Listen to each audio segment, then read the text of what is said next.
Il y a eu d'innombrables sources, d'innombrables modèles. Et je vous ai parlé d'un Melchizedek qui vous a donné les informations quand il était incarné, mais qui ne s'est jamais exprimé. Et par tête de caboche, tout simplement parce qu'ils avaient la même chose à dire et mettre au point des choses. C'est-à-dire, ce nom, vous le connaissez pour beaucoup, c'est Bernard de Montréal. Maintenant, nous pouvons le dire.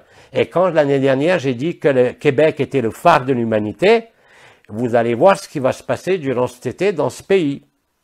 Parce qu'il y a une révolution qui n'est pas faite pour les masques, même si c'est la Libye, mais pour l'autonomie, pour la souveraineté, non pas d'un pays, non pas d'une province, non pas d'un État, mais de l'individu avant qu'il se découvre qu'il n'y ait personne.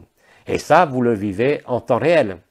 Vous allez le voir dans les jours qui viennent, il y a une espèce de conflagration générale où les mensonges et les vérités se chevauchent les unes avec les autres jusqu'à ce que ça devienne une espèce d'imbroglio total dans lequel, je dirais, une mère ne pourrait pas retrouver son enfant. Et quand vous en aurez marre, je dirais, de tirer sur le fil de la pelote de laine et de démêler tout ça, vous allez vous apercevoir que tout ça est du cinéma, réellement. Et vous serez dans une joie que même les résonances agapées, quand vous les vivez, ne peuvent pas toucher. Parce que cette joie-là n'est pas une joie extérieure ou une joie intérieure. C'est bien plus que de la joie. Alors bon, que vous le nommiez les grands silences ou le Mahasamadhi au moment de la mort, c'est exactement la même chose. Et c'est cela qui va précipiter, si je peux dire, l'ensemble de la chronologie, qui n'en a plus en fait, de tous les événements qui doivent arriver, que les prophètes, que certains voyants, que certains astrologues ont prédit de tout temps.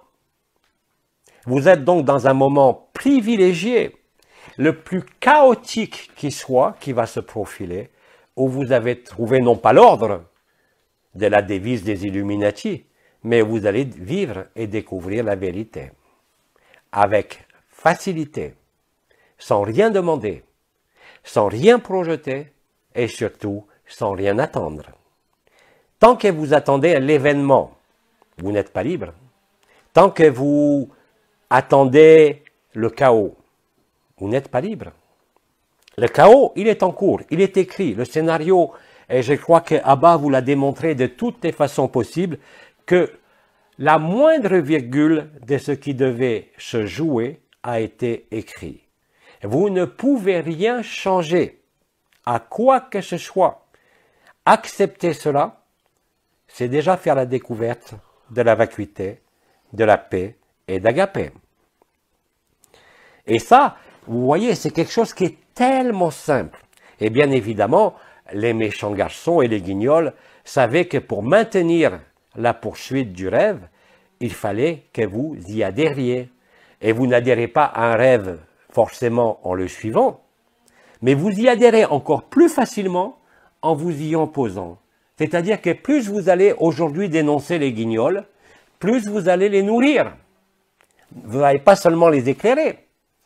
Vous allez, en les montrant, en les dénonçant, même dans les choses les plus abjectes, vous allez les nourrir. Or, il n'y a rien à nourrir au sein du rêve. Justement, il faut arrêter de le nourrir et il disparaît de lui-même. Et à ce moment-là, vous verrez dans le ciel Nibiru, vous entendrez les trompettes et vous vivrez les 3 jours de stage avec facilité. Nous vous l'avons toujours dit. Certains d'entre vous vivent réellement des phénomènes non pas de ministase, mais de disparition, qui peuvent être d'ailleurs douloureuses en revenant dans ce monde et que vous voyez qu'il y a encore des obligations à fournir. Bien sûr, ce n'est pas la félicité qui va payer votre loyer. Ce n'est pas la paix qui va vous donner de l'argent au début. Mais après, oui, vous serez nourri par cette félicité. L'argent arrivera par cette félicité et non pas par un effort personnel ou par le désir de ceci ou cela. Autrement dit, plus vous allez demeurer tranquille. Si vous voulez demeurer tranquille, c'est très simple. vous vous fixez le but d'être observateur. Mais un observateur est un témoin silencieux de ce que vit votre corps, votre femme, votre enfant, la société, le monde, le cosmos. Aujourd'hui, si vous demeurez dans cet observateur et ce témoin, et que vous ne réagissez pas, vous allez déboucher, mais instantanément, sur la paix. Si ça ne vous arrive pas, c'est une invitation à vous pencher un peu plus sur qui vous êtes dans l'illusion. Quelles sont vos motivations? Quels sont vos rêves? Quelles sont vos peurs qui sont encore sous-jacentes et qui vous empêchent de vivre cette liberté qui est offerte à tout le monde avec la même égalité? Parce que c'est le même amour, c'est le même agapé, c'est la même paix, c'est le même grand silence pour chacun. Il n'y a pas de différence. La différence est uniquement liée aux projections, aux habitudes, à ce que vous croyez encore réel. La souffrance, la maladie, la mort, la naissance. Tout ça appartient au rêve. Acceptez-le totalement. Et si vous êtes sincère avec vous-même, qu'il n'y a pas en sous-entendu les besoins d'être libéré d'une maladie, les besoins d'avoir un toit, de l'argent ou un compagnon. Si c'est spontané et si vous êtes sincère, vous êtes libre instantanément, sans en passer par l'ouverture des chakras, par les énergies, par les vibrations, par les couronnes ascensionnelles, par les lemniscates, par les visions.